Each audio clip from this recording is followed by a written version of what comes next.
Just 2 hours west of us sits Harrisburg, the capital of the Commonwealth of Pennsylvania, where the Soniqs have made their home for the last several years.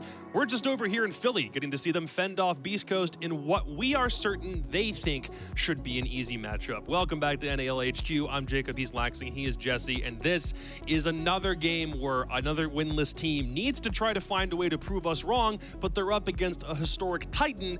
It just might be a rehash of Los and SSG from earlier in the day, or it might go the complete other way. We're about to find out. I mean, yeah, we're definitely going to find out. A lot of these games, and even throughout this NAL stage, a lot of things have been shaken up. A lot of teams that you weren't expecting to be having success are finding success or not finding success. And now there's a lot of different iterations of rosters. This Beast Coast roster hasn't found their footing yet. Soniqs are still finding their footing. I think with more time, we're going to see a very high elevated Soniqs. But again, only time will tell with these games. And I'm excited to see more of Beast Coast, especially because obviously for every team, this is their third week playing. We've seen them play multiple times. For Beast Coast, due to the way the schedule worked out, they didn't play the first week of the NAL. So we're finally getting to see them after taking some time away, learning from their losses, hopefully being able to work on themselves quite a bit. Obviously, they have struggled so far through the NAL. Their first week was not strong. So I'm hoping we get to see them bounce back a little bit. It's a tough opponent, but I'm hoping to see that still. The thing is, depending on who you ask, Beast Coast is either the single weirdest team to watch or the one that's least weird because everyone kind of already understands they're trying to tap into stuff from teams that aren't Beast Coast, and it may still not be working quite yet. You're right, they did have to play 3 games over the course of 2 days and weren't able to dissect what went wrong for all of those matchups, but the big question I have is whether that's really even going to matter that much. Yeah, I mean, I think just due to the way that they're going to have to move into the second game against the Soniqs, you're probably still going to see them struggle a little bit, but I don't necessarily need to see Beast Coast win this game to be happy. If I see them improving on some of the mistakes that they've made, if I see them playing more together, if I see them getting some great rounds against Soniqs, I'm going to be happy with this game. So all of them never played any matches together up until this point. 4 of them came from teams that were all in Tier 1. One of them is a rookie from a T2 team, but all of them have apparently drastically different play styles, and we can't find a way to connect them Absolutely, and I think with this team not finding the success that we haven't seen from them yet is due to an identity crisis, and especially going into these 4 players. You have Gavini coming from DZ, that's a team that is down to the books. They are following everything down to a T. Then you have Gunnar coming from the old Soniqs. That's a lot of unpredictability there. You don't know what's going on. The team can pull something really quick. Then you have SSG, the new SSG, which is a fluid aggression. Obviously, you're seeing in their play style now. They have an understanding of how they want to play. And then I say Wildcard is on the fly because that was a brand new team. They were finding themselves, finding a new foundation. They found success, but lost that success. And you have 4 of those people now trying to come together as a team and slot Diffuser in while trying to find an identity when you have those 4 different identities all clashing with each other, trying to figure out the right path and avenue to follow. I want to draw your attention real quick to something our very own Jesse J. Chick. Wow, I totally botched that whole thing. Hey, you look good, he tweeted this just a couple of days ago, and I quote, "This should be the best roster Beast Coast have ever fielded. Very excited to see what they should do." Jesse, is this still something we stand by? I mean, yeah, this should be the best Beast Coast roster we've ever seen. Are they the best? No, not currently. They've got a lot of problems to work through. But the thing is, like, the caliber of these players has been so strong. Throughout, all of them have found success, gone to majors, played at the highest level. We've seen them play on very good teams.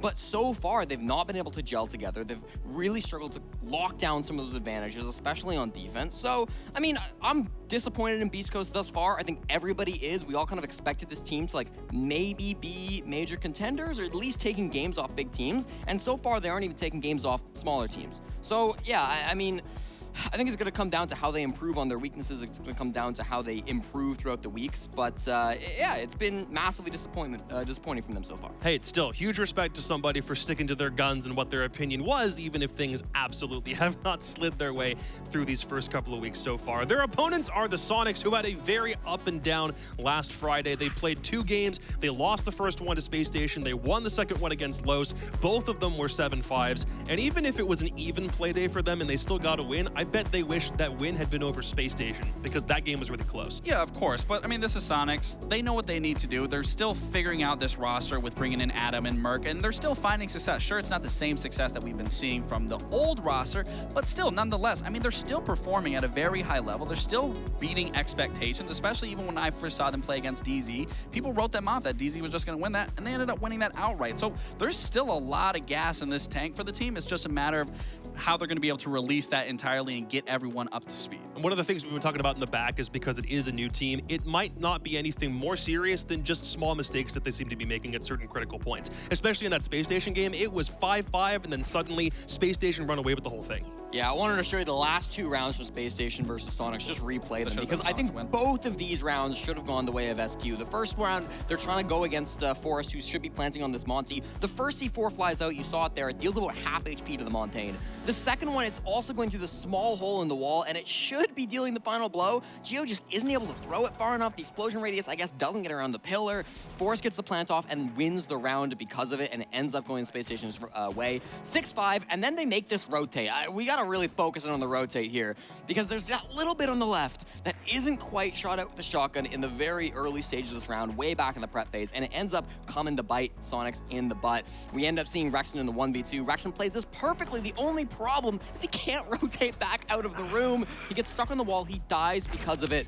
These tiny mistakes are costing Soniqs rounds, but like, if you're the Soniqs, these are the problems you want to be having. Oh, absolutely. These are really small, fixable mistakes for SQ, and to be able to take a team like Space Station, who is arguably one of the best teams in the entire league right now, to have such a close game and to have, in theory, should have won that, I think is a big statement for Soniqs. And I do think that despite losing a couple games, they're still looking very, very good. They still came into today number 3 overall, 2 wins under their belt. They've got 7 points. They're just looking to add more to their tally. And if they get 3 over Beast Coast, they also join OXG in double digits in the league.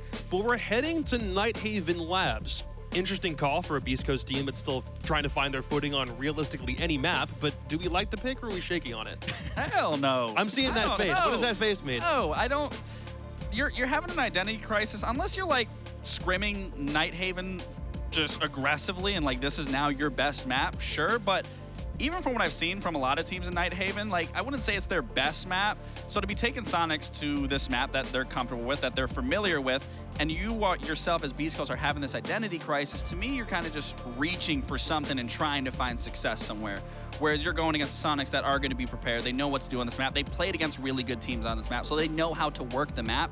And you're an entirely brand new team as Beast Coast where you haven't had that experience against other teams. You just maybe have had it with your old rosters. Yeah, and especially going against Soniqs. Soniqs loved this map back in Stage 2 last year. They won it a lot. They played it a lot. They didn't get the chance to play it at SI. A lot of bans against them for this map, so that's not super common. But an odd choice for Beast Coast to go to. I will say, last year's Beast Coast roster, which had 5 completely different players, this was the only map they had a positive win record on throughout the year. All right. A single win and 0 losses. Of all of the useless analysis we could pull out, it just had to be that factoid. All right, so it sounds like everyone here with the map in play, everyone's betting heavy on the favorite. Any reason to pick Beast Coast here or no? I'm going with Beast Coast. Psych! Wait, what? Psych! You really had me for a SQ, second. SQ, 100%. There we go. Fox has obviously gone for SQ, keeping his lead strong. Jesse sticking with the Whirlpool too? Yeah, I'd be shocked if Soniqs They lost. found it. That's it. Well, I mean, hey, there was a time earlier in the day where the whole desk picked one team, and it didn't work out so well. So I'm curious how Game 4 works. Yeah, I mean, it's a selective memory, but we don't have to remember the times that we lose. Game 4 is up on deck. Beast Coast finally get their first dub, or a Soniqs about to make a really strong push for top 2. I'm sure Pengu and Parker will tell us. It's the battle of the teal, as we always call it. Both of these teams rocking almost the same colors. I heard that the loser actually needs to change their name. But a very different story for these rosters. Obviously, Beast Coast come in with some serious work to be done on their side of things. And I imagine that they will improve upon previous performances against a team like Soniqs. But it is quite the task to come out ahead here, Nick. It is. I've seen the Beast Coast games, and I like the whole term that we got going, identity crisis, because I don't know what to make of this team right now. You know, it takes time to gel, to figure things out. There was that funny stat line that like nobody on the Beast Coast roster had teamed up before. not even just 2 individual players or something like that. So yeah, it's gonna take maybe a lot of time to figure things out. And I think Lax was spot on. Like going to Nighthaven Lab is a pretty big risk as well. It's not an easy map to play unless you've been scrimming this excessively. And you know, you went into this week saying we're gonna play Soniqs. It's probably gonna be Nighthaven. Let's play it all day, every day. Because I would say while it's not the most difficult map to learn, it's also not the most, you know, the easiest. So I'll pray for them in this matchup. Certainly isn't, and I'm curious as why you go here, whether there's a winner interview or not, what their thought process will be behind it. Beast Coast comes in with at the start of the day, the worst round differential, tied with Dark Zero now after their matchup earlier, but Beast Coast only a single point. They are in the basement of this league at the moment. And the bomb slide. You look? Yeah, that was a great pivot. Woo! Yo, come retrieve this dap, dog. Yo, dap me up, homeboy. Yeah, dap me up, homeboy. Oh, da. There you go. Thank you. Being the most banned operator in pretty much every single region right now, sitting well above second place, who is also banned, which is the Dokkaebi. Monty is right after, in case anybody's curious. As for those defenders, Fenrir and Azami leading the way, just a couple points above both Kaid and Valkyrie. And would you know it? It's Azami and Fenrir banned out. So no real target bans here, just very standard stuff when it comes to operator bans. And because of that, I don't really suspect there's going to be any major changes. Like if you were to ban, say, any of those funky bans. If you look at some of the attackers, for example, there's one Deimos ban, there's one Ace ban, there's one Brava ban, there's one Maverick ban. These can be decided on the map and on your opponents. So, with that said, let's get underway with round number 1 between these teams. Soniqs not living up to, I think, what people thought their billing would be. At least a little bit ahead of Beast Coast. It's a tricky situation here. We saw a player even stuck in a corner. It's hot and cold. I mean, the issue is once you stick that, it's hard to get away, but he gets up. He just walks across. Soniqs, they don't want to risk swinging that with their face. They're going to drone it first. It looks like they might go for a straight bombs that execute. They want stock control to deny the verticality, smoke fire on the bomb side, and go for a plant. It looks like a very simple take here. Need everything to be perfect. The knowledge, the information has to be, excellent. They have to know exactly what they're up against. And it looks like they might have an angle here once they can figure out the room. Ambi hasn't exactly had the success that I think most of us were expecting after They're gonna go. having a really good SI. He's being very patient right now as things are exploding all around him. There go the smokes. Gio has the call with half of the round down to go for it. There's a team kill by Gavin. That's sloppiness. East Coast just so eager to get into the action that they're killing themselves. And in fact, Diffuser, the only one to die so far from Beast Coast, wasn't even at the hands of SQ. Is SQ suffer yet another, losing Adam? Rexon is outside of the breach. It's the 2 hard breachers left, as Thermite and Maverick, with very limited tools at their disposal, will just have to go for picks at this point. Mark can easily cut through some of those hatches, but only 2 flashbangs in terms of secondary gadgets. So, yeah, factor in that there are 2 impacts and a nitro cell still remaining from Beast Coast. Oh, nice shot by Merc, followed up immediately by Rexon, but Beast Coast just locked them out, and it seemed like that was the way we were heading, given the numbers favoring Beast Coast. They start off with a round victory. I actually like what Soniqs were doing there on the attacking side, and it made sense, and I actually think it coulda, woulda, shoulda worked, but there was one small, tiny detail that I'm not too happy with. When you go for these kind of simple takes or bombs out rushes, I think the worst thing you can do, especially when you're smoking off a position, is to plant default, like the spot that you're usually planting in, because it's such a pre-fireable position. And that's what happened. Spirits killed 2 players. Both of those players were the planter. Or he killed 3 in total, but 2 of the players that he killed early on were the planters. And yeah, the capital smoke was there. They planted, jumped on the box in the smoke. But again, you know where that is. Every player has shot that position so many times before. When you go for those kind of strategies, I think the best thing you can do when you're using the smokes to your advantage is to plant in a spot that is hard to figure out. Because then you're guessing, okay, left of the smoke, right of the smoke, in the middle of the smoke. And if you have 2 smoke clouds, which smoke are they planting in, right? Only small thing that didn't really work out. If that bomb goes down, great post plant, they had upstairs control, they had a good read on what they needed, what they didn't need. And Beast Coast even went for a team kill, and yet they still win that round. Normally when we see these first rounds play out, it's about kind of setting the pace and taking control of that initial beginning. Again, Soniqs, they had a good counter read. It didn't work out. Beast Coast are not going to feel too bad about that because they get the round victory, even though they might feel like Soniqs had a smart play up their sleeve. So a good start from this identity crisis Beast Coast. Crossfires, the discipline in that like final moment as well, 3v2, was also excellent. So good stuff so far. The first Nighthaven labs that we are seeing, so we don't have any data here in North America to go off of, is the most banned map because we have yet to see it through all the 17 matches that had occurred previously. It was banned out 17 of those times. Typically, at least if we just go back to the 6 Invitational, which again is not a perfect point of comparison for a variety of reasons, but it's the most recent data that we have involving North American teams. This was what was called a coin flip map. That means when the attack and defenders have only won a couple percentage differences, it's not like 62% to 38%. No. Nighthaven Labs was actually statistically the most balanced map for quite a long period of the 6 Invitational, sitting at almost 50%. Damn. Really does come down to where you decide to defend. On Cold, speaking of the defenders, they were good in that very first round, getting that lead-off pick. Gunner suffers for it, but Beast Coast, through the first half of the round, have gotten 1 pick. Rexon next one up. Playing around the wall, he has some safety there. Adam dropped by Soniqs. Merc dropped now as well. Rexon on a flashing point of HP. Soniqs falling by the wayside. There's too much for Soniqs to do with the defenders the way they are? 1 minute to go. They found a pick onto Gavin, so Soniqs eager to keep those numbers close. But yet again, it's going to be a duo to try to get this done. It was Rexon and Merc the round before. Now it's Ambi and Rexon. With, like I said, 1 minute to go.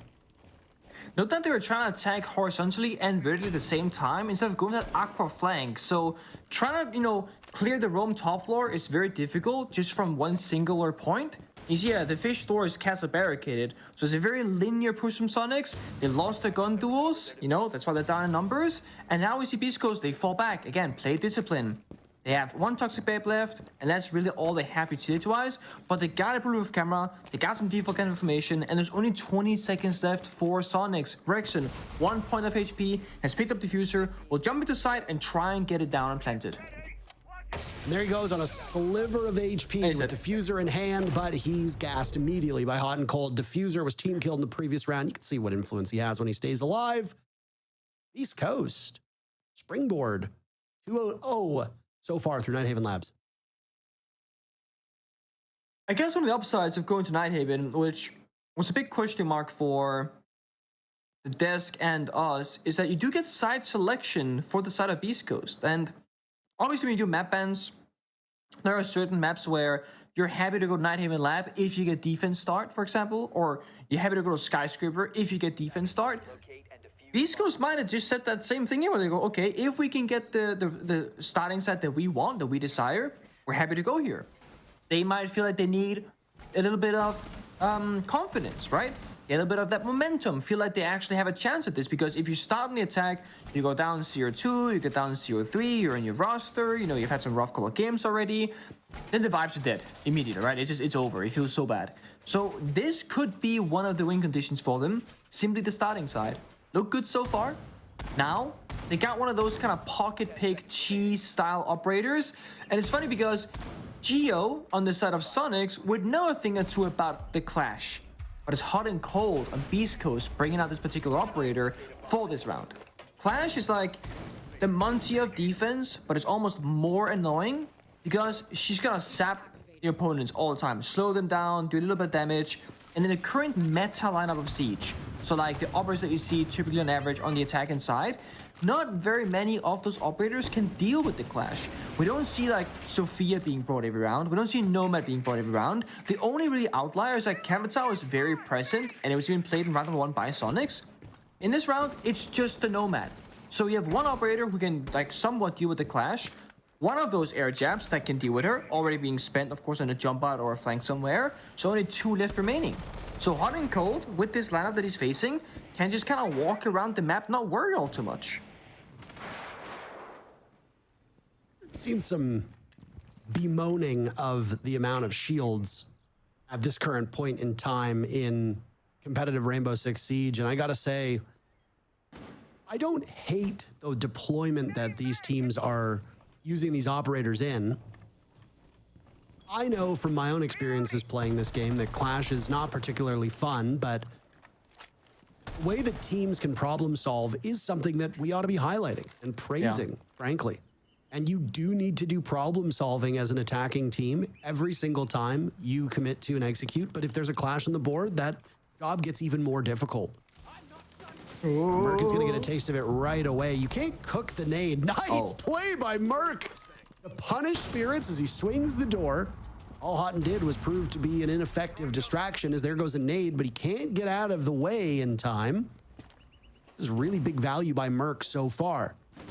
SQ, though, need to be very wary of this time remaining. 1 minute left. You cannot get bogged down here. Merc making his way into IT. Houghton will continue to give information as, well, he could get swung upon. It is a problem. The clash kind of locks him out, that constant information. Like, Merc knows they're gonna swing, and there it is. Garner this time is successful on that opening kill. Very quick follow-up as AMB entered the day as the highest rated player on Soniqs. It will be no more. The hands of Gavin. Most of the Soniqs advance has been stuck outside of this IT breach for the last 2 minutes, Nick. It's a clash, man. Like, again, like, what can it do? Ambi spent all his air jabs on the flank. Diffuser takes out Geo. Remaining 2 players from Soniqs. Got trickle in. Rexon's found 2 kills to match his 2 deaths. Yeah. Running up against Hot and Cold. Down goes Gavin Adam. This is very winnable for Soniqs. Wait a moment. Hold on. Rexon, your last one left. Houghton will pull out the super shorty sidearm, and Beast Coast are up 3-0. The clash, again, so much value in the round. No one can deal with the operator. You're just kind of walking around thinking, okay, what do we do? Go here, no clash. And the thing is, the clash will rotate wherever the attack comes from. It's down 0-3, Soniqs call for a tactical timeout. If you guys can do this, you guys can just plant. That is exactly what these guys want you to do. They want you to feel safe. They want you to like walk in, and they want you to plant. They have vert, they have intel. So just for the next 3 rounds, focus on doing a full clear. Don't cut corners. Don't try to just focus on executing. Talk about how we are going to clear the map so we can actually control around the bomb site so that we can actually safely plant. Cutting corners and just walking in and trying to like get a quick little plant down is exactly what they want us to do. Yep. So just full clear. And they're gonna basement again. Still a little full clear. Remember, if we get man advantage, they're gonna swing to get it back too. Be ready for that shit. Yep. My guys got it. Run attack. Go loco. Even the dog made an appearance in the background there as well, getting the tactical timeout in there with the knowledge. I actually really like that timeout from Goddess, and it's a very clear cut, like this is what we're gonna do. And it was not like guys, we should probably, no. You need to full clear. It's very simple because you're playing into their strengths, and I don't disagree. Like, Beast Coast have been very ready for these kind of single linear takes. First round is that they had the plant denial ready, right? They had the roam as well. Second round, it played out the way that it did. I would say it's more like a gunfight thing for Soniqs, but again, like they're trying to do simple takes from one position. And then third round, they play clash, and you're forced to walk into a clash. We want to see Soniqs play a more like new style of siege, if you will, spread more thin across the map, attack from different directions, and make the defenders weak to being flanked. Because Beast Coast right now, they feel so comfortable. They never have to worry about what's below them, what's behind them. They see an open wall, like the main breach, that's where Soniqs are standing. So there should, of course, based on that tactical timeout, be a very clear change up here in the following 3 rounds. Otherwise, the players have failed to listen and failed to adapt. Nice to hear Goddess yet again talk to the team. Very fortunate to have some good listening so far. That one obviously among them. Gavin now roaming as Solus. Oh, I mean, if you're Merc, you have to be worried about them swinging, and if you swing them, they'll swing back. Gavin swings Merc first.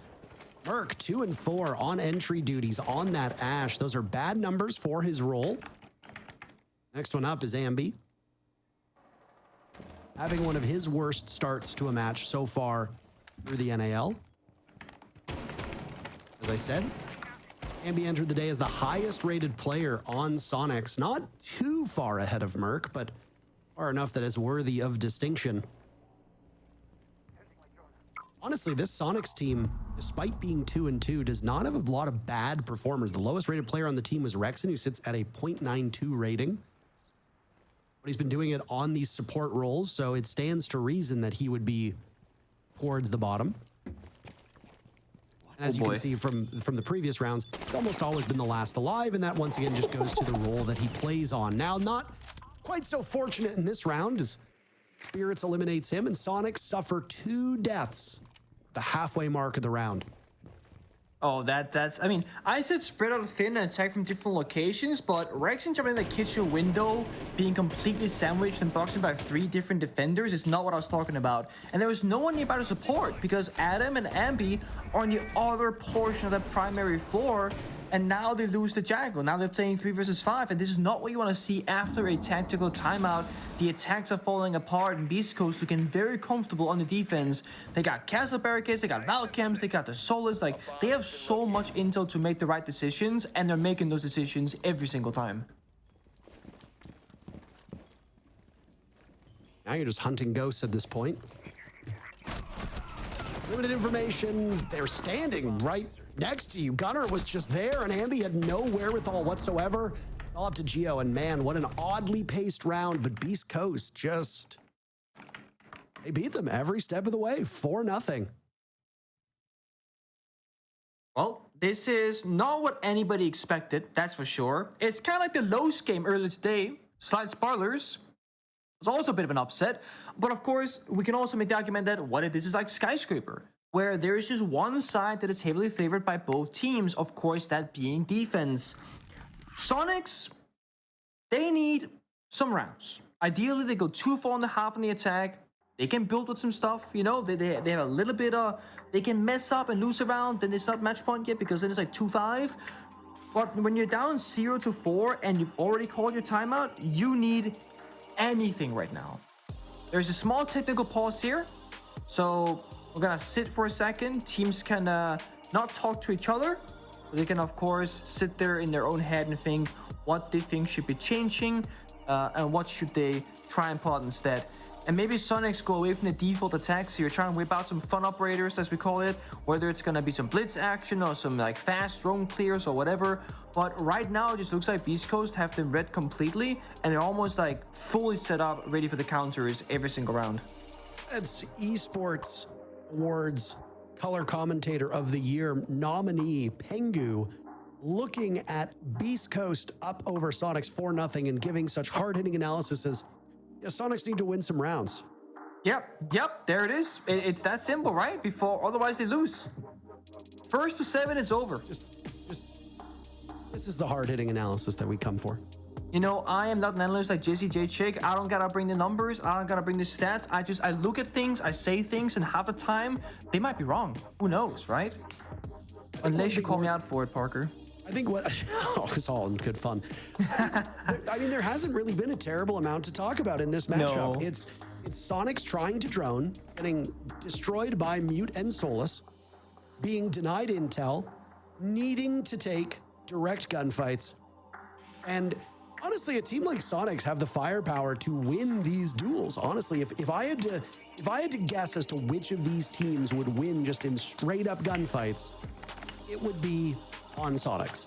And yet, time and time again, Soniqs are engaging in direct attacks and losing. Now, obviously, Beast Coast being on defense, they have tools at their disposal. The Clash was a great example of that in that round, even though the Clash didn't prevent Beast Coast from surrendering one of their players to Soniqs. And yet still, Soniqs are struggling. They're losing their duels. They're losing on intel. They're losing on utility work. There really isn't a bright spot here for SQ at this current moment. And I want to say maybe it's just that it's a defender-sided Nighthaven Labs, and it's possible that it is.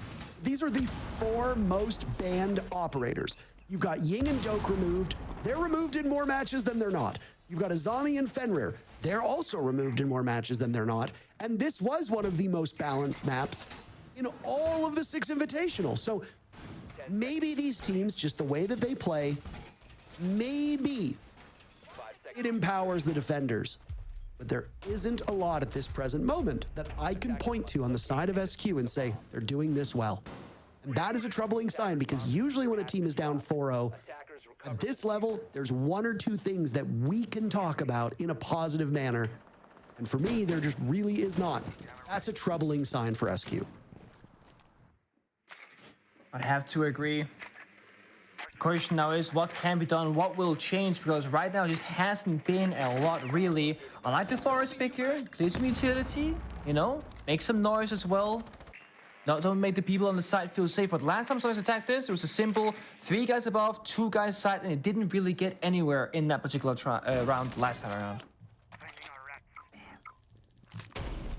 We'll have Hot and Cold is yet to die, by the way. Oh, it is. We're actually gonna listen to what beastcoast things is happening right now, so a quick listen here for the defensive side. I have sight, okay, boys? I have Don't worry about sight. Just worry about my garage window, garage window. I can't help fork yet. I'm stuck bucking under me. One in the basement bucking under me. I need help fork right now. Heard. Yeah, he's in sight, in storage. Sight window. I'm tucking up bottom blue. 90 window, Sam. Jackal storage Make door, above last storage. scene. I can't. He's deep out there. Yeah, 90 window. They're gonna hop in sight window here and plant. So can we power through garage? Yeah, we can. I can't. I'm not close. They know I'm here. They're holding my blue. Just play top down. Are they top? Is he still top down? Make like right above downstairs? the... Yeah. Okay. They're in sight. And what's in the basement? It's by the pillars. So, one on like 4 ping, Gav, around there.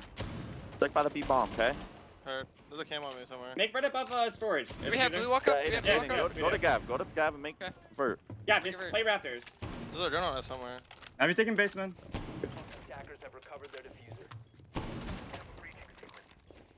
All right, so there it is. A lot of intel there on the side of beastcoast saying there's a guy over here, rotate over there, and that's the active there from Hot and Cold on the camps, who is dead in that round, of course. There's the benefit of losing a vocal player early on. They can make all these decisions with the top-down overview. Soniqs looking better right now, stabilized, and they got the picks. They're near the bomb side, but again, they have to deal with the intel, and they don't have an IQ.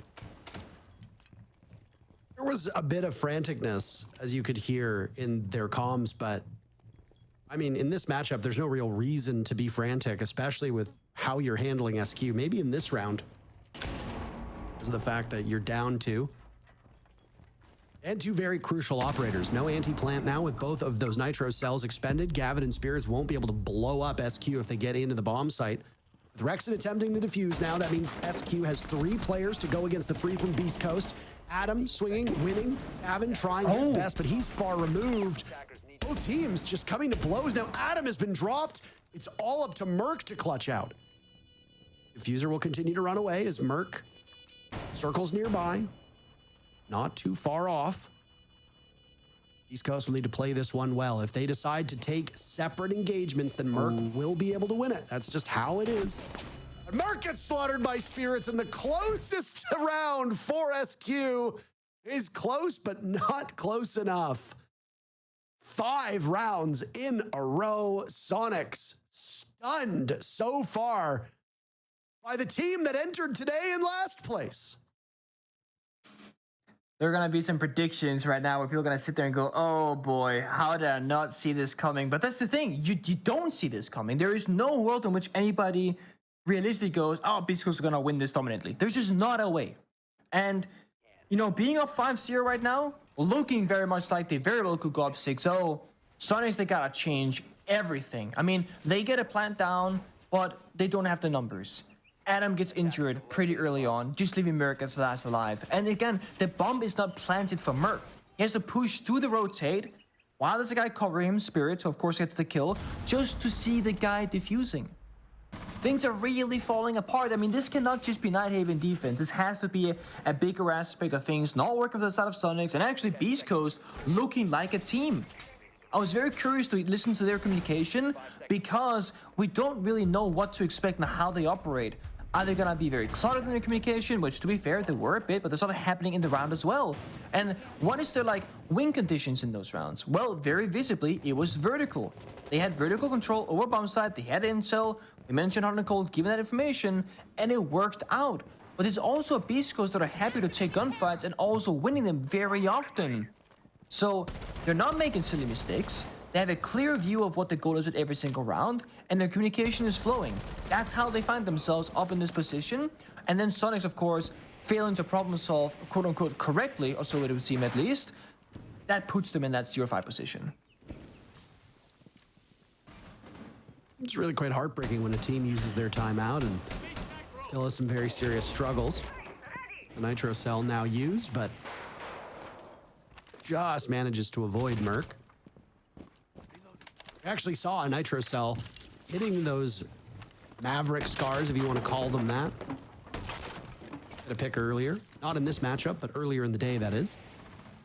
Definitely doable. And now these little poke holes, which will allow Merc some vantage points towards the bomb sites. A little bit of intel on the drones. And again, talked about how Mute and Solus were having so much influence on denying Soniqs information. Look at the Beast Coast lineup. There's neither of them. There's really no reason why you shouldn't be able to get maximum value from your drones based on Beast Coast's 5 operators. And with that said, we're at the halfway point of the round, and there are 8 drones still on the board for Soniqs. So clearly, intel is not going to be a big issue in this round. No, but they still got a problem to solve. They still got to deal with a bandit, the possible trooper out, diffuser, 2 of those nades in the pocket, so to speak, that can freeze up the wall. So time might still be a problem. Oh, the air jab, though, just sends him flying, but the trade is there. Beautifully done by Beast Coast. Down goes Ambi. A flank potential you had in those air jabs will just be there for the remainder of the round. Not much else as Merc finds himself inside of IT looking for information. There's a Valkyrie on the board, so you have to be very mindful of this intel. He will die in there. It ultimately ends up being his tome. Now it's Rexon and Adam. Very much looks like a 6-0 half. Rexon has access to the diffuser. Adam taking damage. He now gets ever closer. Spirits is looking the wrong way, but now there's information for Beast Coast to play off of. They actually have the advantage in numbers once Rexon goes for that diffuser, even though they've surrendered it. Now, down goes Adam. Rexon is all by himself. Off and left, last alive and in a very hard spot. Rexon is a tremendously gifted player, but that boat's taking on water, and he really can't do too much about it. Hold on. Could he bail himself out? There's Gavin going down. Gunner will look to run back in. Rexon sticks it off at the last second. This is dangerous, and Beast Coast survive the danger. Gunner against his team, his former team, will get the last laugh on that round. Beast Coast, a perfect first half. Things are getting closer and closer for Soniqs. It started off being relatively one-sided, and now it comes down to a 1v1, 0 seconds left. Gunner's outside the building, trying to stall for time, playing that bait and switch in the plant or not. It's one of those, like, surely Soniqs wins the next one, right? Because it's so close. But even if they do, it's going to be their first round victory. They're behind 0-6. Yeah, they start attack. It's the harder side, whatever. But as you pointed towards in the beginning of this map, Parker, during SI that happened just in February, Nighthaven Lab was a very even map in terms of the attack and the defensive win rate. So if we look at those numbers and assume that they're going to apply for this season as well, which why wouldn't they? Somewhat represent the same ideal situation. Being down 0-6 is not like a statistical expectation of being down 2-4. We're looking at 3-3 halves. Worst case, 2-4 halves, regardless of what side you're on. Mentally speaking as well, if you're Soniqs, you're probably not feeling too good. You're not winning your gunfights. You're not finding those clutch moments. You've lost 2 rounds now, back to back, that came down to like, okay, we either get the plant down or we almost get the plant down. And then it slips away again. In the 2v2 that we just witnessed, you could argue that they can try and go for a plant.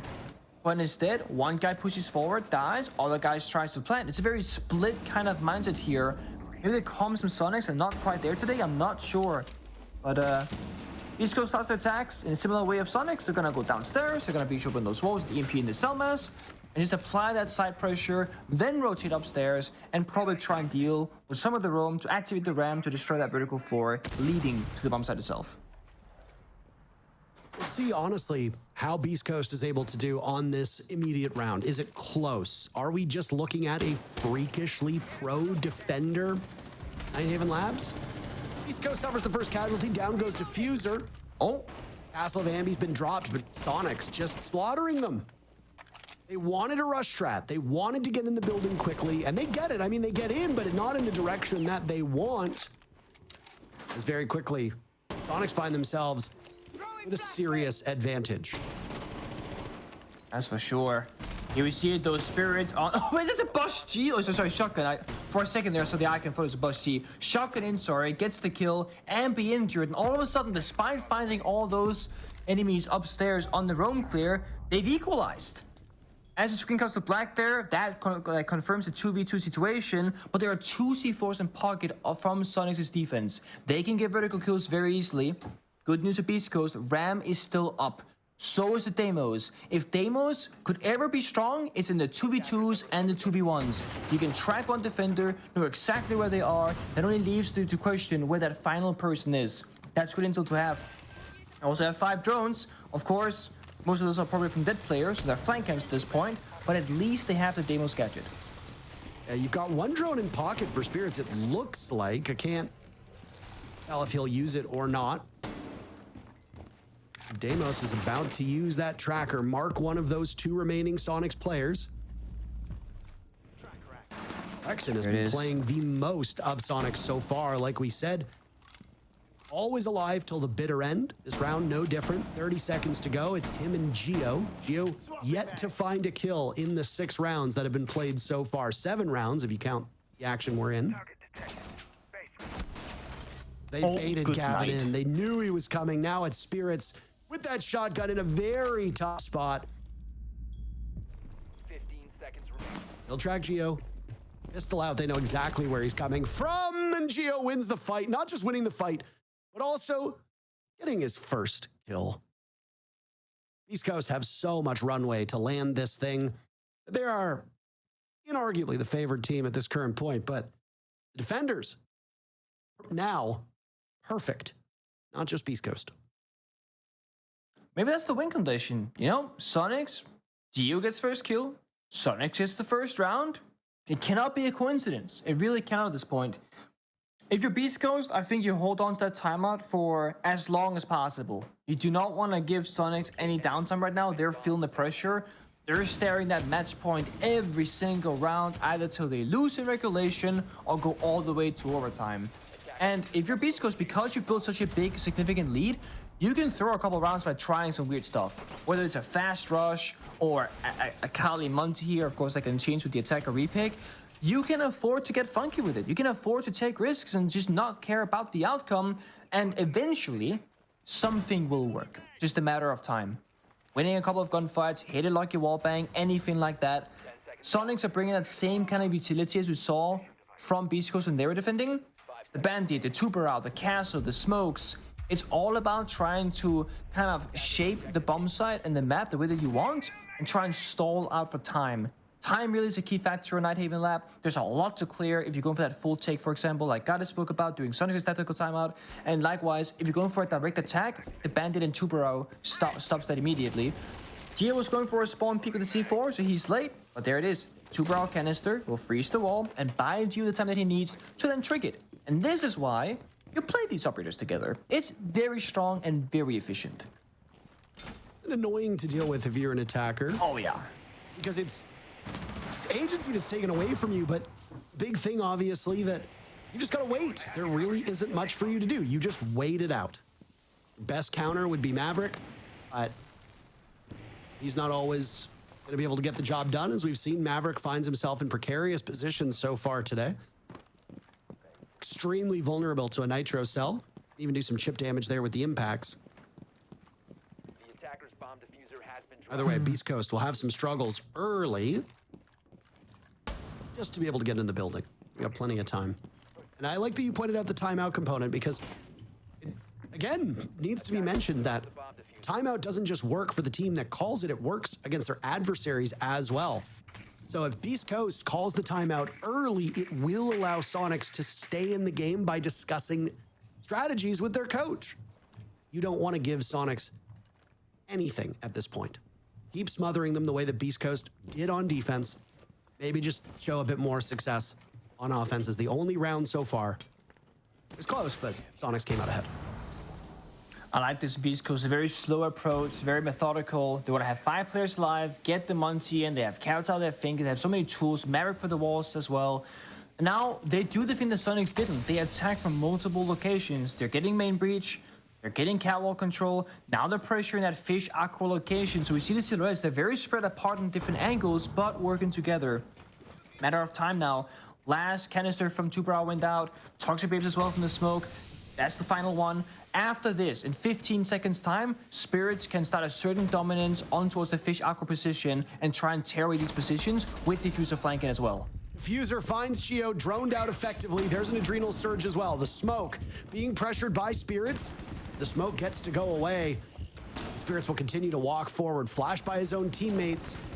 You got to ensure that Adam doesn't get anything for it, and that's Gunner to ensure that's the case. Gavin drops, and so does Spirits. Hold on a second. Merc willing his team still into this one. Merc still upright. Hot and Cold has been dropped. Now Diffuser's down too. What? Gunner is the last one standing, and Rexit is to the rescue as Soniqs win 2 in a row and prove they are still capable of battling against this Beast Coast squad. The entire round played out on the Maverick holes from catwalk rafters into the site. So Monty walks in, Yellow Ping goes out, they go into garage, they Maverick the wall, they get a couple of kills and whatnot. The chaos begins. It was, again, a great take. It was a 3 catwalk, 2 aquafish side, good take. But then Merc, you know, he starts swinging the wall and just fighting back, finding those couple of kills. Rexin joins as well on the Tubrow DMR, and they just take off so many players inside a catwalk. Monty's then left alone. He can't find anything either. I thought it was a done deal, honestly. I thought there was a sound attack from Beast Coast that made sense. They support each other. They had good operators to do the job. And I would not be surprised to see if they will try the Monty again because it worked so well. Yeah, it was a slow beginning, but it was slow because they were waiting to get into the right positions. And again, you don't want to risk losing those players early to silly things. Not checking a corner, not droning correctly, or rushing into a gunfight. Just relax. You're up 6-2 especially. You're not in a hurry. You can take your time to learn. You can take your time to figure out what is going wrong. Soniqs gonna keep it funky though. You see a Vigil, another operator that doesn't see all that much play in the official leagues these days. Sometimes, of course, it can work. It can disrupt the droning presence. You don't exactly know where he is. He cannot be tracked by Deimos either, which Beast Coast did play in their first attacking round. So a couple of benefits here, but no benefits towards Monty, who happens to be the main factor for the attack of Beast Coast in this round as well. This IT wall, as we have come to expect, is an incredibly big focal point for both teams. It was defended aggressively by Beast Coast, and now it's Soniqs' turn to do that with Adam just looking for one of those kill holes to provide him a window against his opponents. Merc losing the mirror window now, not too far removed from catwalk, not too far removed from where the maving was done. Soniqs look like they've fallen off of IT. Bit of a standstill right now, but again, it's just Beast Coast ensuring that they don't get picked off by any surprises. They're waiting for Spirits to kind of advance the catwalk rafters, checking the window. Okay, he's gonna rotate, and that's half the round gone. But the thing is, once the action starts, a lot will happen very quickly, and this time there's no smoke on defense. So there's no like real counter to Monty here. C4 gets tossed out. So looks like they might actually take out Spirits, but no. Bog walks in, Gunner dies as well. Tiukas finds 1.5 kill in this round and shutting down that initial push. This really just is a defender-sided Nighthaven Labs. At this point, down goes Spirits. The shield dropped. What could have been the best thing going for Beast Coast is no more. The experience of hot and cold will carry them forward. Beast Coast still having multiple threats as Geo dies. Geo has been the lowest performing player on Soniqs. Not all hope is lost. Rexon on a very different role this time around, playing more aggressively. Takes out Gavin. Diffuser eliminating Ambi. Now Diffuser looking for more than just the 8 kills he has. Hoping to break double digits before this matchup is done. With the way the last 2 rounds have went, I would imagine we are in for a much longer haul. That 6-0 from Beast Coast feels like it could have been an hour ago at this point. Merc now sitting inside a garage, warehouse if you want to call it that, as the Tubarão of Adam swings, and Soniqs have won 3 in a row. This looks like it'll be a tactical timeout for Beast Coast, I have to imagine. Oh, that's got to be the angle at this point, because now it's like, okay, now we got to tighten up. It's almost like watching OHD earlier, where, okay, guys, we're winning. Wait, we're kind of losing? Oh, now we're really losing. So, yep, there it is. Tactical timeout for Beast Coast. We're gonna do the exo ISO, okay? We're gonna clear kitchen down into the exo plant. Heard? Yeah, listen, I want D to look for like the site hit every single round. For the next round on CCTV, I want us to do the garage, same exact garage push, but then D comes over from splits from couch's side, okay? Heard? And then storage, same thing. Run the garage ISO one more time. They're all gonna stack up upon us, and then I want D going through basement up exo stairs from game side over, okay? Because the thing is, they're all gonna get pulled to our main push, and then we're gonna have the lurk hit the back. Honestly, give D the fucking diffuser, and then we fake this ISO, and then D can plant on the other side if we really want, okay? I don't think we do that. You want him to plant like... That is a crazy call at the end there. It's like, give D's diffuser. Give diffuser... Oh, that's why they call him D, I guess. Give D the diffuser. Yeah, because diffuser's diffuser. Give D the diffuser and make him plant on the other side. Like, that's not really a thing that we do in Siege, where... Did I not hear like we don't want to do that? Yeah, and then exactly, the player then said, I don't think we want to do that.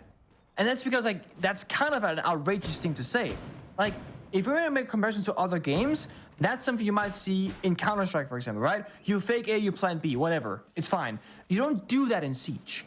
The bomb sites are very close together. When you commit to something, it's hard to rotate, and you don't set yourself up for a strong postman position.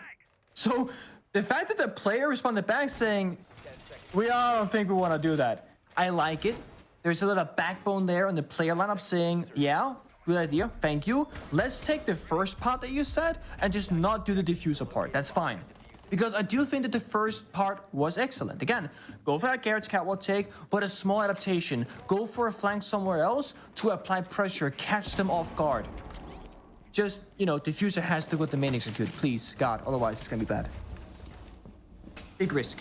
Obviously don't know the sound of everybody's voice, but that did sound like Fett, the coach for Beast Coast. Yes. It's true. Sometimes what the coach wants you to do is not what the team wants to do, and sometimes it's not the most optimal thing. It also depends on how the players are feeling.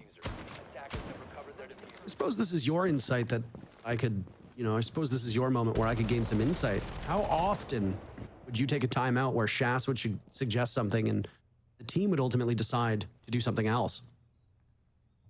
I think early on, Shaz would often come with ideas, and he would kind of either get shut down or mid halfway. And as time progressed, there'd be a rarity that Shaz would come in. Also because you want your players to be able to problem solve yourself, not rely on your coaching staff for that single tactical timeout.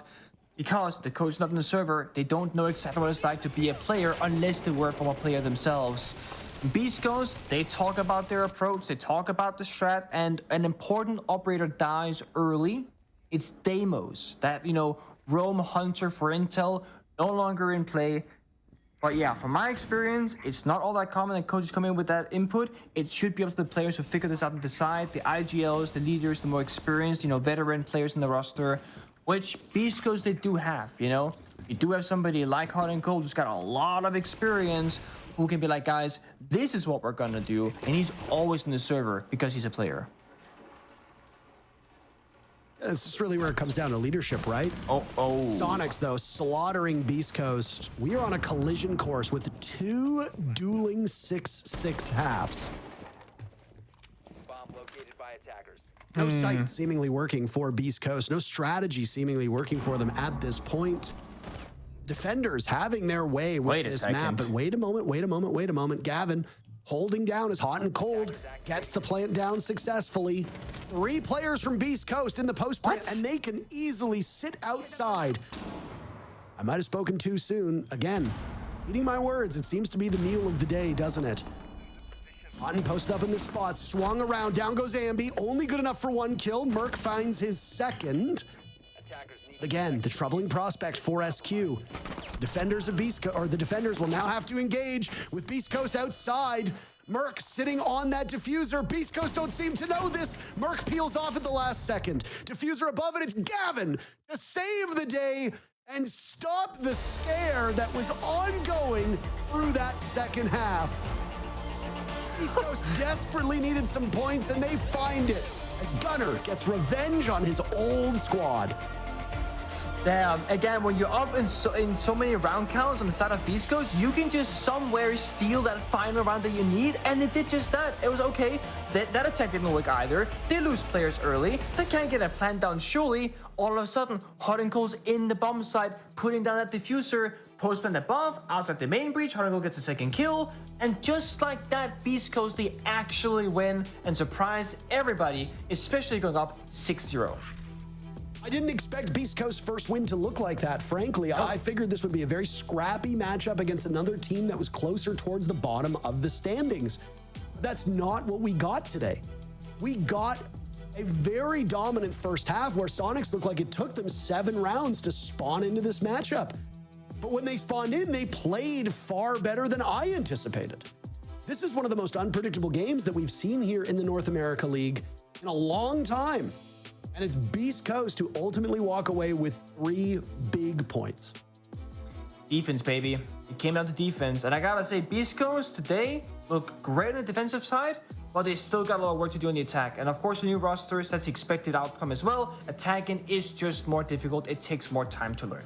A single attacking round victory is all it took. That's it. Just 1 round on attack. It seems easy, but nothing good in life comes easy, right? 3 points on the day, that's pretty good. That's it for that matchup. We still got more to go.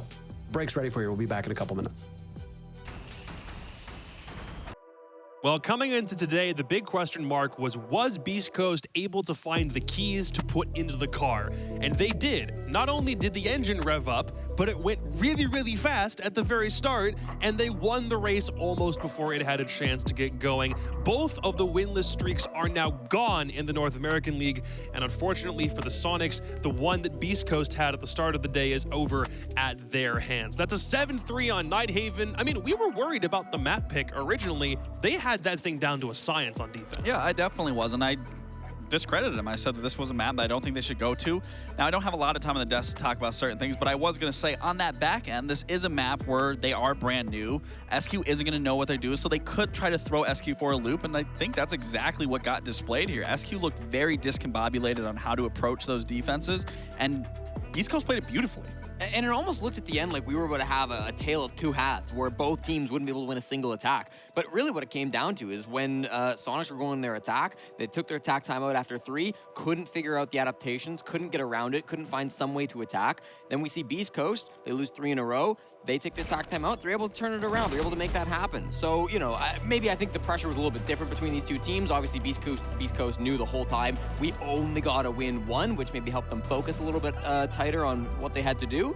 But honestly, like, I really do think that Beast Coast being able to win all 6 of those defenses was super, super impressive, and I'm glad we're seeing that improvement from them week to week. Definitely. I mean, the improvement is a huge step up in the right direction. Now it's just a matter of keeping that consistency going forward and taking possibly from this game. Sure, it is Nighthaven specifically, but what were they doing correctly? What were they implementing into their strats, into their playstyle, into their teamwork that was helping them find that success outside of it just coming off of Nighthaven alone? That's a great question, Laxing. You're the analyst. Why don't you tell us? Well, what worked out so well? It's overall, I mean, just their positioning. They were forcing gunfights. They were forcing SQ to play unwinnable positions, not allowing them to get those trades. And there were positions that we even saw. It was like, had they swung a little sooner, they would have even been up more in a man advantage. But they were just playing it perfectly, the best way that you can explain that overall. And I think that came down to SQ not being able to quickly identify that and learn, okay, maybe this is what we need to be droning, maybe this is what we need to be taking. Yeah. They were more like spearheading, and instead of trying to figure out really how to work the map, how to work into the site and use that against LG. LG? I mean, all these different names, Beast Coast, BC. Everybody has Beast their Coast. own acronym. Sometimes it's a bit confusing too. It also made me wonder. It's Nighthaven, and we were worried about the pick just because Beast Coast didn't have that much history on really any map, so why pick a map that isn't really like a comfort one? But they also had defense first, and we know Nighthaven can be a pain to attack sometimes, so because they knew they had that site, maybe that led them into thinking it was a good one? Like, I mean, in either case, like, clearly it was the right map choice for them, and we don't know what they're scrimming, we don't know what their setups are like behind the scenes, so ultimately, like, this was a great map for them. Soniqs went into it a little bit blind, and I think that ends up punishing them. I want to talk to Gunner real quick, because we haven't had the chance to talk to the guys on Beast Coast at all leading into today. So, dude, if you can hear me, it's really good to finally see you, brother. I'm sorry it took so long, but it's good that we finally got you on the horn now. Walk me through what these last few weeks have been like for Beast Coast and why this week was so different from last week for you guys. I mean, the last few weeks have been crazy. It was a lot of just like trying to figure out, I mean, we've never played with each other, we've never teamed with each other. We're all just like, we all had like different ideas coming in, you know, we've been on, every single person's been on a team except for Diffuser that's been to a major. And, you know, we think this works, we think that works. But it was really about this week just coming together and just like, okay, this is what we want to do. Because like the scores were pretty bad last week. Like it looks like we got dogged, but like, I mean, we're better than that. And it was, honestly, it wasn't a matter of like how skillful we are or how this, it really just came down to trusting in Matt, my glorious king, and honestly just, you know, playing together, calming well, you know, not taking the unnecessary fights, not taking the ego challenge, just making teams feel uncomfortable and making us feel comfortable. And I think today on defense, like, we were really comfortable. A little bit shaky on the attacks, but that's how Nighthaven goes. So, hey, well, congratulations on that win, nonetheless. I mean, I was talking in the post game of the, well, the pre-game of this is you guys were having an identity crisis, and you just literally said it there. Is you guys all have your own version of how you want to play Siege, your own vision, and then you guys said that you came here today and implemented that. Was that specifically your thought process of Nighthaven alone for that map specific, or is this kind of just now the ongoing forward for whatever map this is going to be for the rest of the stage? No, so the way we decided was just like, you know, Concold, that's team leader. That's so king. Yeah. Whatever you, I'm not even a part of the map fans anymore. I don't even care. I was on my bed watching TikTok, and then I said, we're playing this map. I said, okay, I trust you. And, you know, we just, like, honestly, we just came to play. Whatever map he's feeling that day, whatever he thinks we're playing, like, that's what we're gonna do. And, that way there's no, like, oh, we should have done this, but magically pick this map. No, it's just like, we came, you know, we felt like this was the map, and I mean, it was the map. Yeah. So, honestly, it's really just straight up about just like finding our identity, which I think we're getting closer and closer to every day, and just playing comfortable, playing loose, having fun. Gunnar, there's a jersey on the wall behind you right now, and it's not the jersey of the team you're currently on. Oh, okay. Whoa, what happened? Okay. It almost looked like you ripped it. Did it tear? No. What happened, dude? It was on like a magnet. I see, okay. Well, I have a two-part question for you about that jersey. Number one, how good does it feel to be able to take down Soniqs after they, you know, removed you from the roster? And number two, did your insight from playing on the team contribute much to the preparation in this game? Or as you said, is it all just listen to the team leaders, they know best? No, honestly, that's a whole new team.